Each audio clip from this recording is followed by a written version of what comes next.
আমি ছেলেটির মাথায় আমার পাগড়িটি খুলে পরিয়ে দিলাম এবং ১০,০০০ টাকা বের করে নগদ পুরস্কার দিলাম। ছেলেটি আনন্দে আত্মহারা। আমার পুরস্কার দেখে সবাই বিস্মিত। অতঃপর আমি নিরপেক্ষ একটি ভূমিকা টেনে জিহাদ কত প্রকার ও কি কি তা বুঝিয়ে বললাম। তারপর আফগানের জনগণদের উপর জিহাদ করা কি তাও জানিয়ে দিলাম। তারপর জিহাদের ফাজাইল, শহীদের মর্যাদা ও জান্নাতে যাওয়া সংক্ষিপ্ত রাস্তা জিহাদ তা সুন্দর করে বুঝিয়ে বললাম।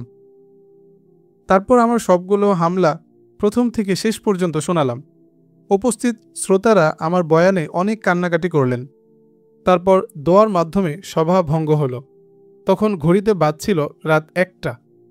সে সময় খানাপিনার জরুরত ছেড়ে ঘুমিয়ে পড়লাম, কিন্তু ছেলেটির পরিচয় আর জানা হলো না।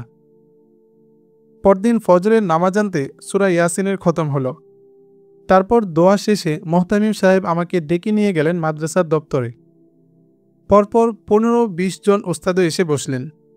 তারপর বড় হুজুর আমাকে একটু কোরআন শরীফ পাঠ করে শোনাতে বললেন। আমি সূরা মুহাম্মদ পাঠ করে শোনালাম। তারপর তিনি আমাকে জিজ্ঞাসা করলেন লেখাপড়া কতটুকু করেছি। আমি বললাম, হেফজ শেষ করে মিশকাত জামাত পর্যন্ত কিছুদিন পড়ালেখা করেছিলাম। তারপর মাদ্রাসা বন্ধ হয়ে যাওয়াতে শেষ পর্যন্ত পড়তে পারিনি। হুজুর খুব বিনয়ের সাথে বললেন, বাবা, আমি তোমাকে পরামর্শ দেই, তুমি আমাদের এখানে থেকে যাও, হিফজখানায় পড়াও আর ২-১টি ঘন্টা দেই। তুমি এখন মাজুর, কিভাবে জিহাদ করবে? অতএব তালিমের কাজে লেগে যাও। এখান থেকে যদি ২-৪-১০ জন ছেলেকে তৈরি করতে পারো, তবে জিহাদের একটি কাজ জারি থাকবে। এখন চিন্তা করে দেখো কি করবে। আমি অনেক চিন্তা ফিকির করে দেখলাম হুজুরের কথা মানার মধ্যেই কামিয়াবি। তাই হুজুরকে বললাম, আপনার অনুগ্রহ হলে আমি এতে রাজি আছি। তখন তিনি আমাকে হেফজ বিভাগে নিয়ে সবাইকে বলে দিলেন, তিনি আমাদের নতুন ওস্তাদ, তিনি তোমাদেরকে পড়াবেন। সমস্ত ছাত্র হুজুরের কথা শুনে খুব খুশি হলেন। আমাকে ছাড়া হেফজখানায় আরও ৩ জন ওস্তাদ আছেন, তারাও খুব খুশি হলেন আমাকে পেয়ে। হেফজখানার প্রধান ওস্তাদ আমাকে আমার আসনে বসিয়ে দিলেন। আমার নিকট সর্বপ্রথম পুরস্কারপ্রাপ্ত ছেলেটি সবক নিয়ে আসলো। ছেলেটি দ্বিতীয় পাড়ায় সবক শোনাচ্ছে। আমি তার সবক শুনে নাম জিজ্ঞাসা করলাম। সে উত্তরে বলল, আমার নাম মোহাম্মদ বিন খোবায়েব। আমি তার কথা শুনে বিস্মিত হয়ে জিজ্ঞাসা করলাম, তোমার আব্বু কি করেন? বলতে পারি না তিনি কি করেন। তিনি কি বাসায় থাকেন না? না, তিনি বেহেশতে থাকেন। আম্মু বলেছেন, তোমার আব্বু জিহাদ করে শহীদ হয়ে বেহেশতে চলে গেছেন, তিনি আর আসবেন না। তুমি কি বলছো তা ঠিক বুঝতে পারছি না। তোমার আব্বু কি সৌদি আরব অর্থাৎ মক্কা মদিনায় থাকেন নাকি? না, তিনি বেহেশতে থাকেন অনেক দূরে। তোমরা ভাই বোন কজন? আমরা ভাই বোন একজন, আর কেউ নেই। তোমার আম্মুর নাম কি তা বলতে পারো? আমার আম্মুর নাম হেলেনা। তোমার আম্মুরা কজন? আম্মু তো একজনই থাকে। আম্মা কি দুজন থাকে? ছেলেটির কথা শুনে অনেক চিন্তা করতে লাগলাম। নাম মোহাম্মদ বিন খোবায়েব, আবার চেহারায় রয়েছে মাহমুদার ছাপ। পিতা শহীদ হয়ে বেহেশতে গিয়েছে। এসব কথাই তো আমার সন্তান বোঝায়। অন্যদিকের জটিলতা হলো মায়ের নাম নিয়ে। সে বলছে মা একজন, নাম হেলেনা, আর কোনো মা নেই। এ কথায় তো অনেক দূরত্বের সৃষ্টি হয়ে গেল। ছোট বাচ্চা, অনেক কথারই উত্তর দিতে পারে না সে। মায়ের নাম যদি হেলেনা না বলে মাহমুদা বলতো, তাহলে চেহারাও মিলে যেত। তাহলে আমি তাকে পুত্র হিসেবে দাবি করতে পারতাম। এখন তো তা আর সম্ভব নয়। ছেলেটি অনাবাসিক, প্রতিদিন বাসা থেকে আসে। গত রাতের বয়ান শোনার জন্য সে বাসায় যায়নি। মাদ্রাসা ছুটি হলে সে বাসায় চলে গেল। ইয়া বড় পাগড়ি মাথায় দেখে তার মা হেলেনা ভাবছে অন্যের পাগড়ি হয়তো ভুলে নিয়ে গেছে। তা সে ছেলেকে শাসন করতে গিয়ে বলল, অন্যের জিনিস দেখে লোভ করতে নেই, এটা বড় জঘন্য কথা। মোহাম্মদ মায়ের কথা বুঝতে পেরে বলল, আম্মু, আমার মাথায় পাগড়ি নতুন হুজুর দিয়েছেন। শুধু তাই নয়, 10,000 টাকাও পুরস্কার দিয়েছেন। নতুন হুজুর আবার কে? জানো না বুঝি? গতকাল না তোমার নিকট বিদায় নিয়ে গিয়েছিলাম যে আমরা রাতে আসব না, মসজিদে জিহাদের বয়ান হবে তা শুনব। সে আরও বলল, আম্মু আম্মু, নতুন হুজুর খুব ভালো মানুষ, আমাকে খুব আদর করেন। কোরআন তেলাওয়াত শুনে ওনার মাথার পাগড়ি খুলে আমার মাথায় পরিয়ে দিয়েছেন এবং 10,000 টাকাও দিয়েছেন। তোমার হুজুর তোমাকে আরও কিছু জিজ্ঞাসা করেছেন? হ্যাঁ, অনেক কিছু জিজ্ঞাসা করেছেন। তুমি সব বলতে পেরেছ? অবশ্যই আম্মু। আম্মু, জানো নতুন হুজুর আমাকে কি জিজ্ঞাসা করেছেন? তিনি জিজ্ঞাসা করেছেন আমার আম্মু কয়জন। তুমি কি উত্তর দিলে? আমি বলেছি আম্মু তো একজনই থাকে, তাই আমারও একজন। তোর হুজুর কি বিয়ে করেছে? তা আমি বলবো কি করে? জিজ্ঞাসা করলেই তো বলবে। ছি, অমন কথায় কি হুজুরকে জিজ্ঞাসা করা যায়? বাসায় দাওয়াত দিলি না? একদিন হয় মাত্র এসেছেন, দাওয়াত দিব কি করে? আচ্ছা, হুজুরকে সময় মতো একদিন বাসায় নিয়ে আসবি। ঠিক আছে। মোহাম্মদ পরদিন কারুকার্য খচিত নতুন কাবলি সেট পরে মাদ্রাসায় আসলো। আমি মনে মনে খুব খুশি হচ্ছিলাম এই ভেবে যে হয়তো পুরস্কারের টাকা থেকে তা কিনেছে, কিন্তু খোঁজ নিয়ে দেখি তা ঠিক নয়। আমি কাপড়ের কথা জিজ্ঞাসা করলে মোহাম্মদ বলল, আমার এ সুন্দর কাপড় ভাইয়া কিনে দিয়েছেন। আমি জিজ্ঞাসা করলাম, এ কি, তুমি না বলছো ভাই বোন নেই, তাহলে সে আসলো কোত্থেকে? এটা তো বড় ভাইয়া। তুমি বলছো ভাই বোন নেই, তাহলে বড় ভাই আসলো কিভাবে? ও সে কথা। যিনি জামা দিয়েছেন তিনি হলো আমার ভাইয়া। তিনি একদম বুড়ো, কাপড়ের ব্যবসা করেন তিনি, মুখ ভরা সাদা দাড়ি। আমার সাথে তিনি কুটুস ফুটুস কথা বলেন। আমাদের মহল্লাই তার বাসা। আমি তাকে বড় ভাইয়া বলে ডাকি। তিনি আমাকে অনেক কিছু খাওয়ান। তারপর মোহাম্মদ খুব অনুনয় বিনয় করে আমাকে রাতের দাওয়াত দিল এবং বলল, ভাইয়াকেও আম্মা দাওয়াত দিবেন। আমি বললাম, মোহাম্মদ, আমি তো তোমাদের বাসা চিনি না, কিভাবে যাব? সে বলল, আমি এসে মাগরিবের নামাজ আপনার সাথে পড়ব, তারপর নিয়ে যাব। আমি তার কথা শুনে ধন্যবাদ জানালাম। মোহাম্মদ বাড়ি চলে গেল। একদিন ফজরের নামাজ সমাপন করে নগ্ন পায়ে শিশির নেওয়া দুর্বা ঘাসের উপর দিয়ে পায়চারি করছিলাম। ছাত্রজীবনে ওস্তাদের মুখে শুনেছিলাম, শিশির ভেজা ঘাসের উপর দিয়ে ভোরবেলায় নগ্ন পায়ে হাঁটলে ব্রেন ভালো থাকে। তাই আমি প্রায় সময়ই এমনটি করে থাকতাম। আমি যখন আনমনে পায়চারি করছিলাম, তখনও কুহেলিকায় অন্তরিক্ষ ছিল আধারচ্ছন্ন। শিশুরবির আগমন তখনও ঘটেনি। এমন সময় মাদ্রাসার নাজিম সাহেব সফেদা বৃক্ষের নিচে দাঁড়িয়ে হস্ত উত্তোলনপূর্বক ডাকলেন, নতুন হুজুর, এদিকে আসুন। প্রথমে আমি বুঝতে পারিনি। দ্বিতীয়বার ডাকার পর নাজিম সাহেব আমার হাত ধরে আস্তে আস্তে হাঁটতে লাগলেন। আমার ডান হাত যে প্লাস্টিকের লাগানো তা সহজে কেউ ধরতে পারত না। তিনিও প্রথমে লক্ষ্য করেননি। তিনি এক পর্যায়ে বলে উঠলেন, ইসরে, বরফের মতো ঠান্ডা হাত, এত ঠান্ডা কেন? উত্তরে বললাম, রক্ত কম তাই। একে তো মুজাহিদ, আবার যুবক, এত ঠান্ডা হওয়ার কথা তো না। হুজুর, ভাগ্য যদি খারাপ থাকে তবে মুজাহিদ আর যুবকই কি হবে? ঠান্ডা তো কাউকে খাতির করে না। আচ্ছা, আমি এখনই গরম করে দিচ্ছি। এতটুকু বলে তিনি একটু জোরে জোরে করমর্দন করতে লাগলেন। এর মধ্যে হাতটি খসে উনার হাতে এসে গেল। তিনি এক চিৎকার দিয়ে সংজ্ঞা হারানোর উপক্রম। আমি বললাম, হুজুর, হাত গেছে আমার, কাঁদলে আমি কাঁদবো, আপনি কাঁদবেন কোন যুক্তিতে? অপরাধ ঢাকার ফন্দি করছেন তাই না? আরে হুজুর, কি হলো, ঘটনা কি? আমি বেচারার হাত থেকে আমার প্লাস্টিকের হাতটি এনে সামনে ধরে বললাম, হুজুর, এটা হাকিকি হাত নয়, এটা জার্মান থেকে লাগিয়ে নিয়েছি। আপনার হাত কি জন্ম থেকেই নেই? আল্লাহ হাত দিয়েছিলেন ঠিক, কিন্তু বলশেবিকরা তা কেড়ে নিয়েছে, অর্থাৎ শহীদ করে দিয়েছে। তারপর পূর্ণ ঘটনা খুলে বললে তিনি খুব রোদন করলেন। এর মধ্যে আমরা 1 কিলোমিটার পথ কখন যে অতিক্রম করেছি তা আমরা কেউই টের পাইনি। আদিত্য বিলাচ্ছে কাঁচা কাঁচা রোদ ধরণী বক্ষে। শীতলতার আমেজ অনেকটা দূরীভূত হয়ে আসছে। তিনি বিদ্যুৎ কণ্ঠে আমার সমবেদনা প্রকাশ করতে গিয়ে বললেন, আহ, আপনার দুঃখ কষ্টের তো কোনো সীমা নেই। হাত যে মানুষের কত বড় বন্ধু তা বলে শেষ করার মতো না। আপাতমস্তক অর্থাৎ সর্বাঙ্গকে হেফাজত করতে হাতই কাজে আসে বেশি। যেমন যদি কেউ মস্তকে তলোয়ারের আঘাত হানে, তাহলে হাত রিক্ত অবস্থায় প্রতিহত করতে চায়। আমরা যখন ছাত্রকে ব্যত্রাঘাত করি তখন হাত দিয়ে তা ফেরানোর চেষ্টা করে, যদিও হাতেও ব্যথা লাগে। শরীরের প্রধান হেফাজতকারী ও খেদমতগার একমাত্র হাত। আহ, আপনার পোশাক কে পরিয়ে দেবে? গোসল কে করিয়ে দিবে? জামা কাপড় কে ধুয়ে দেবে? এমনকি 1 গ্লাস পানি পর্যন্ত নিজের ইচ্ছায় পান করার ক্ষমতা নেই। তিনি এ ধরনের সমবেদনা প্রকাশ করে বললেন, হুজুর, আপনার মতো মহান ব্যক্তিকে আমাদের মাঝে পেয়ে ছাত্র, শিক্ষক ও এলাকাবাসী সবাই গর্বিত ও আনন্দিত। আল্লাহ পাক যতদিন হায়াত রাখেন ততদিন আমাদের মাঝেই থাকবেন। যা স্বামী স্ত্রী ছাড়া অন্যরা করতে পারে না, সব খেদমতই তো আপনার দরকার। যিনি আপনার সব ধরনের খেদমত করতে পারেন।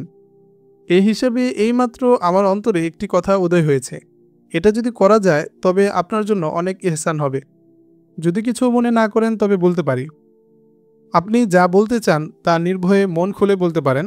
অতঃপর তিনি বললেন, হুজুর, আমার সন্ধানে এমন একজন পরম সুন্দরী যুবতী আছেন যিনি দিনদার, খোদাভীরু ও পর্দানশীল। সাবেরা, জামিলা, শাকেরা, আবেদা, অর্থাৎ সবরকারিণী, অপূর্ব সুন্দরী, শুকরকারিণী, ইবাদতকারিণী, তাছাড়া সুবাসিনী ও বীরঙ্গনা, যার কোনো তুলনা হয় না।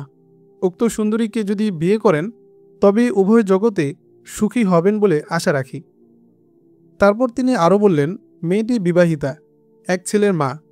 তার স্বামী হয়তো কোনো যুদ্ধে শহীদ হয়ে গেছেন, না হয় স্বাভাবিক মৃত্যু হয়েছে। মেয়েটি আমার পার্শ্বের বাসা খরিদ করে এখানেই থাকছেন। মেয়েটি আমার স্ত্রীর নিয়মিত ছাত্রী। আমার আহলিয়ার নিকট মাসআলা মাসাইলের কিতাবাদি অধ্যয়ন করছে। আহলিয়ার কাছ থেকে শুনলাম মেয়েটি খুবই বুদ্ধিমতী। উক্ত মহিলার ছেলেটি আপনারই ছাত্র। আমি চমকে গিয়ে জিজ্ঞাসা করলাম, কোন ছাত্রীর মা হন তিনি? উত্তরে বললেন, মোহাম্মদের। হুজুরের কথা শোনার সাথে সাথে আমার সর্বাঙ্গে তড়িৎ প্রবাহ খেলে গেল। এমন একজন ছেলের মায়ের প্রস্তাব পেশ করলেন যে ছেলেটি তিলাওয়াতের মাধ্যমে আমার হৃদয়ে স্থায়ী আসন পেতে বসে আছে, যে আমার অন্তর কেড়ে নিয়ে গেছে, যে আমার হৃদয়ের সমস্ত ভালোবাসা উজাড় করে নিয়ে গেছে। একদিকে উক্ত প্রস্তাবে আনন্দের ঢেউ খেলছিল, অপরদিকে দুঃখ আর পেরেশানিতে বুক ভরে গেল। এদিকে হুজুর আমার অভিপ্রায় জানার জন্য উদ্গ্রীব হয়ে আছেন। কিছু না বলাতে প্রশ্নই করে বসলেন। আমি তার কথার উত্তর দিতে গিয়ে বললাম, হুজুর, আপনি যে প্রস্তাব পেশ করেছেন তা অত্যন্ত মোবারক প্রস্তাব। তবে এখানে কথা হলো, মহিলার স্বামী শহীদ হয়েছে না সাধারণ মৃত্যু হয়েছে নাকি এখনও জীবিত আছেন তার কোনো সঠিক প্রমাণ নেই। এমত অবস্থায় বিয়ে করা জায়েজ নয়। আর যদি এমন প্রমাণও থাকে তবু আমার বিয়ে করার ইচ্ছে নেই, কারণ আমার এই বয়সে আমি 4 জন মেয়েকে বিয়ে করে ফেলেছি। আমার একান্ত অনিচ্ছা সত্ত্বেও বিয়ে করতে হয়েছে। এই 4 জন মেয়ের মধ্যে 2 জনই আল্লাহর রাস্তায় শাহাদাত বরণ করেছেন, আর বাকি 2 জন রয়েছেন নিখোঁজ। আমার জীবনে আর কোনো নারীকে বিয়ে না করার প্রত্যয় নিয়ে বসে আছি। বিবাহ করে প্রত্যহ ঝামেলা বাড়াবো না।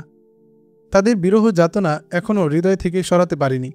এখনও ক্ষণে ক্ষণে মুদিত লোচন থেকে রুধিরাক্ত অশ্রু ঝরে, শোকাচ্ছ্বাসে ভাসিয়ে নিয়ে যায় দূরে, বহু দূরে। কাজেই আর কোনো মহিষীকে এনে ব্যথা দিতে চাই না, আর আমিও ব্যথা পেতে রাজি নই। তবে আমি মনে মনে ঠিক করেছি যে যতদিন বেঁচে আছি ততদিন এতিম মোহাম্মদকে আদর সোহাগ আর ভালোবাসা দিয়ে পালাপুষি করব, নিজ সন্তানের মতো লালন পালন করব। এমনকি একজন বিধবা বোন হিসেবে অন্য মুসলমানের নিকট যা পাওনা আমি তা আদায় করার চেষ্টা করব। আমি আমার সাধ্যানুসারে এতিম আর বিধবার খেদমত করে যাব। আপনি যদি ভালো মনে করেন তবে মোহাম্মদ এবং তার মাকে বলে দিতে পারেন।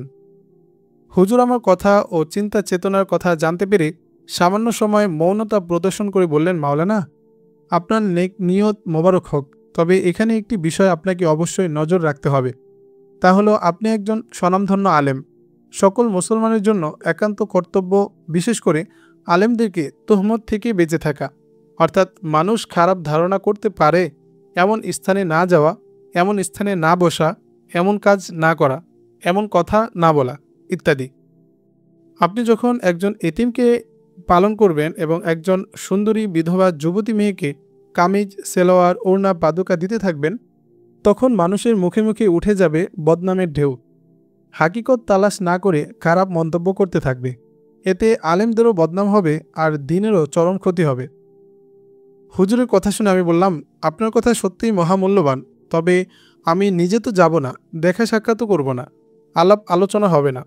যেহেতু আপনার বাসার সাথে বাসা এবং আপনার স্ত্রীর ছাত্রী, সে হিসেবে আপনার কাছে টাকা পয়সা দিয়ে দেব, আপনি আপনার স্ত্রীর মাধ্যমে তা পৌঁছাবেন। ভালো কথা, আমাকে বিপদে ফেলানোর যুক্তি? আপনি বিপদে পড়বেন কেন? আমি যদি এসব আমার স্ত্রীর মাধ্যমে পৌঁছাই তাহলে সে বলবে, বুঝছি গো বুঝছি, সে মহিলার সাথে পেটে পেটে খাতির, যাও তার বাসায় চলে যাও। এভাবে ঝগড়াটা ভালোই জমে উঠবে। আর যদি আপনার কথা বলি, তাহলেও বড় ধরনের 2টি অসুবিধা আছে। 1, মানুষ তা জানতে পেরে সন্দেহ করবে এবং খারাপ মন্তব্য করবে। 2, মেয়েটি যখন আপনার উদারতা, বদান্যতা, দানশীলতা, পরদুঃখে কাতরতা ও সহমর্মিতার কথা জানতে পারবে, তখনই আপনার আশেক হয়ে যাবে। যে কোনো প্রকারেই হোক সে আপনার সাথে কথা বলতে বা দেখা করতে চাইবে। এ থেকে বাঁচতে পারবেন না। হুজুর, এ কি বলেন? আমি নিজে যদি না যাই এবং ওর ডাকে সাড়া না দেই, তাহলে কে কি বলবে? আপনি না গিয়ে পারবেন, কিন্তু সে আসলে তাকে তো বাধা দিতে পারবেন না। কেন পারবো না? আমি কথাই বলবো না। সে যখন বোরকা পরে ছাত্র গার্জিয়ান সেজে আসবে, তখন কিছু জিজ্ঞাসা করলে তো কিছু না বলে পারবেন না। একবার চিনে যদি কথা না বলেন, তাহলে অন্য দিন আসবে অন্য সাজে। তখন তো চেনার কোনো উপায় থাকবে না। কখনো মাদ্রাসায়, আবার কখনো পথে ঘাটে দেখা সাক্ষাৎ হয়ে যাবে। আর এর সামান্য নমুনা যদি কোনো একটি মহিলা দেখতে পারে, তাহলে প্রচারের জন্য বেতার ভবনের প্রয়োজন নেই। ওরাই যথেষ্ট। কাজেই আমার প্রস্তাব বাস্তবায়িত করার জন্য চিন্তা করুন। তাহলে আজ যাওয়াও তো ঠিক হবে না। কোথায় যেতে চাচ্ছিলেন? মোহাম্মদ দাওয়াত দিয়েছিল আজ রাত্রের। ও, তাহলে লাইন ধরছে, বুঝলাম। হুজুর, আজ প্রায় ৮-৯ বছর যাবৎ শুধু রণাঙ্গনেই কাটিয়েছি। সামাজিকতা তেমন কিছু বুঝি না। এমনই যদি হয়, তাহলে মোহাম্মদকে বলে দিব যে তোদের বাসায় যাব না, তোর আম্মাকে গিয়ে না করে দিবি। দাওয়াত রেখেই প্রত্যাখ্যান করবেন কোন যুক্তিতে? যেহেতু দাওয়াত রেখেই ফেলেছেন, সেই হিসাবে যেতেই হয়। মানা করিয়ে দেয়া ঠিক হবে না। তাহলে আপনাকে ছাড়া যাব না। আমাকে তো দাওয়াত দেয়নি, আমি যাব কেন? তবে আমার সাথে অবশ্যই সাক্ষাৎ হবে, কারণ আমাদের বাসা পাশাপাশি, সেই হিসেবে দেখা হবে। অগত্যা যেতে রাজি হয়ে গেলাম। এসব আলাপ আলোচনার পর আমরা আবার মাদ্রাসায় ফিরে এলাম। লেখাপড়ার মধ্য দিয়ে কেটে গেল সারাদিন। বিদায় লগ্নে মোহাম্মদ বলে গেল, হুজুর, সন্ধ্যার সময় আমি আপনাকে নিতে আসব, আপনি তৈরি থাকবেন। আমি জিজ্ঞাসা করলাম, আরও কাউকে দাওয়াত দিয়েছ? উত্তরে সে বলল, নাজিম সাহেব হুজুর এবং ভাইয়াকে বলেছে। তার কথা শুনে আমি খুব খুশি হলাম এবং তাকে বলে দিলাম যে তোমাকে আসতে হবে না, আমি নাজিম সাহেবকে নিয়ে চলে যাব। মোহাম্মদ বাড়ি চলে গেল। মাগরিবের নামাজ আদায় করে নাজিম সাহেব নিজেই বললেন, হুজুর, মোহাম্মদ আপনাকে নিয়ে যেতে বলেছেন, চলুন যাই। আমি বললাম, হুজুর, মোহাম্মদ তো এতিম, তার এখানে খাওয়া ঠিক হবে না, চলুন আমরা কিছু হাট বাজার করে নিই। হুজুর বললেন, ছেলের সম্পদ আমরা নষ্ট করব কেন? মহিলার তো সম্পদ আছে। তারপরও খানাপিনার পর ফিরে আসার সময় কিছু হাদিয়া দিয়ে আসবো, তবেই হবে। আমরা রওনা হলাম। কিছুক্ষণের মধ্যেই আমরা নাজিম সাহেবের বাড়িতে এসে পৌঁছলাম। এলাকাটি আমার নিকট খুবই ভালো লাগছিল। প্রাকৃতিক দৃশ্যাবলী খুবই মনোরম। জ্যোৎস্নার আলোতে ঘুরে ফিরে দেখছি। নেই শহরের কোলাহল, নেই শোরগোল, শান্ত পরিবেশ। হুজুর অঙ্গুলি নির্দেশে দেখালেন যে ওটাই মোহাম্মদের বাড়ি। মোহাম্মদের বাড়ির আঙিনা বেশ প্রশস্ত। ফলমূল ও ফুল বাগান শোভা পাচ্ছে বাড়ির দক্ষিণে। বাড়িটি একতলা বিশিষ্ট পাকা। হুজুর মোহাম্মদকে ডাক দিলে দৌড়ে এসে গেট খুলে আমাদেরকে নিয়ে গেল মেহমানখানায়। আমরা ঘরে ঢোকার সাথে সাথে এক ব্যক্তি সালাম দিলে চেহারার দিকে তাকিয়ে দেখি বিশিষ্ট ব্যবসায়ী হারেস মিকাইলি, আমার শ্বশুর, অর্থাৎ মাহমুদার আব্বা। আমাদের চার চোখের মিলন হয়ে গেল। একে অপরের দিকে বিস্ফারিত নয়নে মুকের মতো তাকিয়ে রইলাম। কেউ কাউকে চিনতে অসুবিধা হয়নি। আমি বিনীত কণ্ঠে আরজ করলাম, আব্বাজান, এখানে আপনার আগমন কিভাবে হলো? তিনি বললেন, বাবা, তোমাদেরকে মিকাইলি থেকে বিদায় দিয়ে আমিও সাথে সাথে কাবুলে চলে আসার জন্য খুব ফিকির করছিলাম, কারণ আমার একমাত্র কন্যা মাহমুদাকে তোমার হাতে তুলে দিয়ে আমরা খুবই চিন্তিত অবস্থায় দিন যাপন করছিলাম। তোমার শাশুড়ি অনেকবারই হার্ট ফিল করেছিল। আমার ব্যবসা প্রতিষ্ঠান ও জায়গা জমি গোছাতে সময় লেগে গেল প্রায় 6 মাস।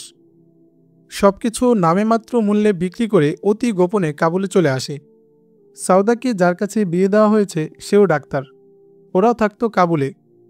ডাক্তার রাগিম মিকচিও কাবুল হাসপাতালে চাকরি পেয়েছিলেন। কয়েক বছর কাবুলে থাকার পর ব্যবসায় তেমন সুবিধা করতে না পেরে পাকতিয়ায় চলে আসি। এখানে জায়গা জমি খরিদ করে বাড়িঘর তৈরি করেছি। ওনারাও পাকতিয়ায় বাড়ি করেছেন। এখানে এসে আমিও ভালো সুবিধা করেছি। কাবুলে এসে কয়েক মাস পর্যন্ত তোমাদেরকে খোঁজাখুঁজি করেছি, শেষ পর্যন্ত না পেয়ে ধৈর্য ধারণ করেছি। তোমার শাশুড়ি মাহমুদার চিন্তায় একেবারে ক্ষীণ হয়ে গিয়েছে। আমরা ধারণা করেছি তোমরা শহীদ হয়ে গিয়েছ। বলো বাবা, তোমার ইতিহাস বলো।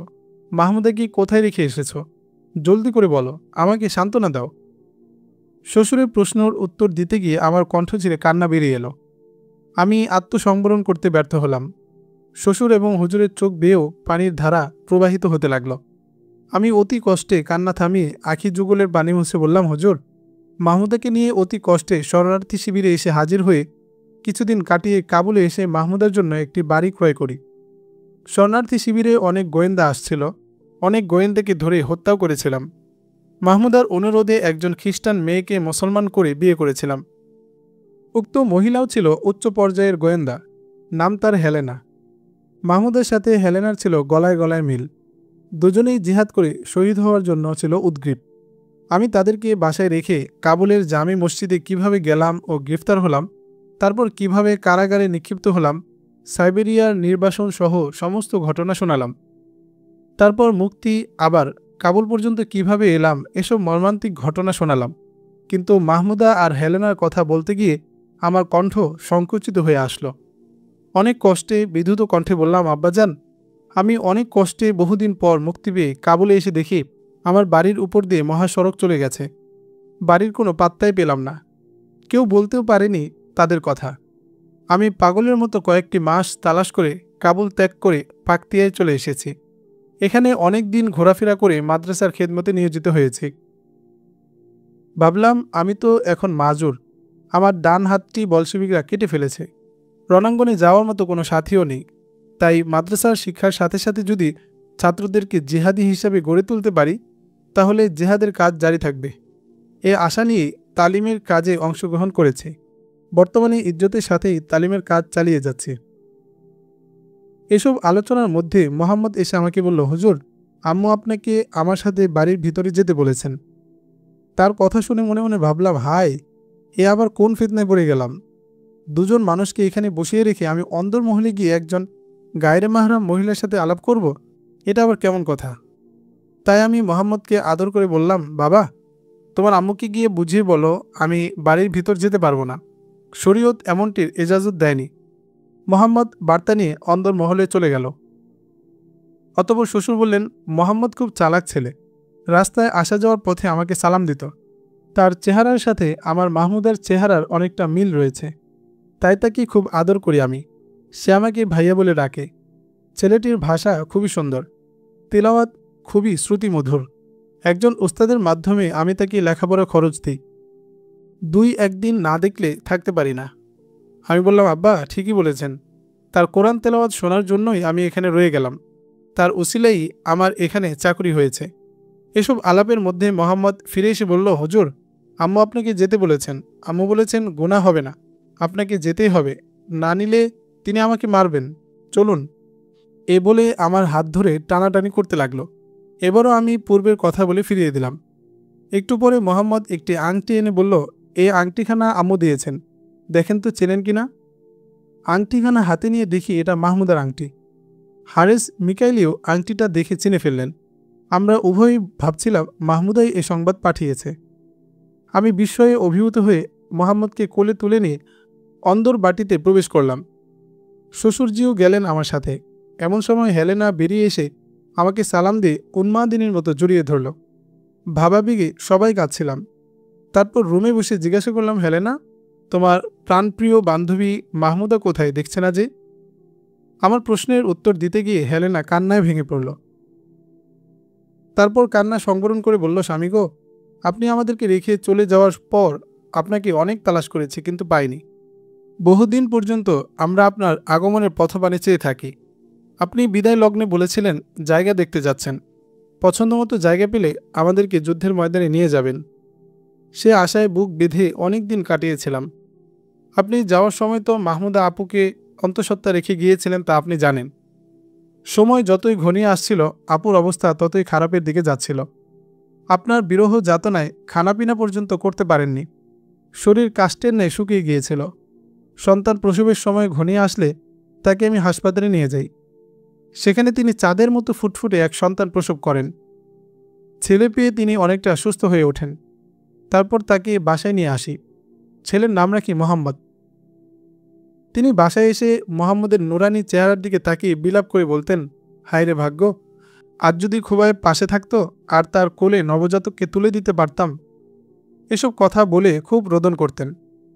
একদিন মোহাম্মদকে আপুর কোলে দিয়ে নামাজ পড়তে গেলাম। ফিরে এসে দেখি মোহাম্মদ হাত পা নেড়ে খেলা করছে, কিন্তু আপু আর দুনিয়াতে নেই। প্রসবের ২০ দিন পর তিনি পরলোক গমন করেন। তারপর পাশের বাসার মহিলাদের খবর দিয়ে নিজ হাতে গোসল করিয়ে কাফন পরিয়ে মহল্লাবাসীদের হাতে বুঝিয়ে দিলাম। তারা তাকে কাবুলের সরকারি গোরস্থানে দাফন করে দিয়েছে। তারপর মোহাম্মদকে আমার বুকে তুলে নিলাম। কিছুদিন পর বাড়িঘর একোয়ার হয়ে গেল রাস্তার কারণে। তারপর টাকা পয়সা নিয়ে মোহাম্মদকে নিয়ে এখানে চলে আসি। তার লেখাপড়ার জন্যই পাকটিয়াকে বেছে নিয়েছি। এ পর্যন্ত মোহাম্মদকে বুঝতে দেইনি তার মা কে। হেলেনার কথা শুনে আমরা খুব রোদন করলাম। মোহাম্মদ তখন আমার কোলে বসে চোখের পানি মুছে দিচ্ছিল। অতঃপর হেলেনা মোহাম্মদকে পরিচয় করিয়ে দিল যে, তুমি যার কোলে বসে আছো ইনিই তোমার আব্বু, মুজাহিদ কমান্ডার হাফেজ মাওলানা খোবায়েব জাম্বুলি। আর তুমি যাকে ভাইয়া বলে ডাকো তিনি হলেন তোমার পরম শ্রদ্ধেয় নানাজান হারেস মিকাইলি। আধার রাতের বন্দিনী সমাপ্ত হলো। আলহামদুলিল্লাহ, এইমাত্র আমরা শেষ করলাম আধার রাতের বন্দিনী, একটি চমৎকার উপন্যাস যা আমাদের হৃদয়ে ইসলামের প্রতি ভালোবাসা, ত্যাগ ও সংগ্রামের চেতনা জাগিয়ে তোলে। লেখক অত্যন্ত সুন্দরভাবে আমাদের এক গভীর ইতিহাসের সন্ধান দিয়েছেন, যেখানে ঈমানদার মানুষের আত্মত্যাগ, বিপদের সম্মুখীন হওয়া এবং আল্লাহর প্রতি অবিচল আস্থা স্পষ্ট হয়ে ওঠে। এই উপন্যাসটি আমাদের অনেক কিছু শেখায়। বিশ্বাসের দৃঢ়তা, ধৈর্য ও সাহসিকতা। যারা প্রথম থেকে শেষ পর্যন্ত শুনেছেন তাদের প্রতি রইল আন্তরিক কৃতজ্ঞতা। আশা করি এই কাহিনী আপনার হৃদয়ে দাগ কেটেছে এবং আপনাকে নতুন কিছু ভাবতে ও শিখতে সাহায্য করেছে। আমাদের চ্যানেলে আরও অনেক গুরুত্বপূর্ণ ও শিক্ষণীয় অডিও বুক আসছে ইনশাআল্লাহ। তাই যারা এখনও সাবস্ক্রাইব করেননি তারা সাবস্ক্রাইব করুন এবং আমাদের সঙ্গেই থাকুন। আলোর পথ অডিও বুক এর পক্ষ থেকে সবাইকে ধন্যবাদ ও শুভেচ্ছা। আল্লাহ আমাদের সবাইকে সত্যের পথে অবিচল রাখুন। আমিন।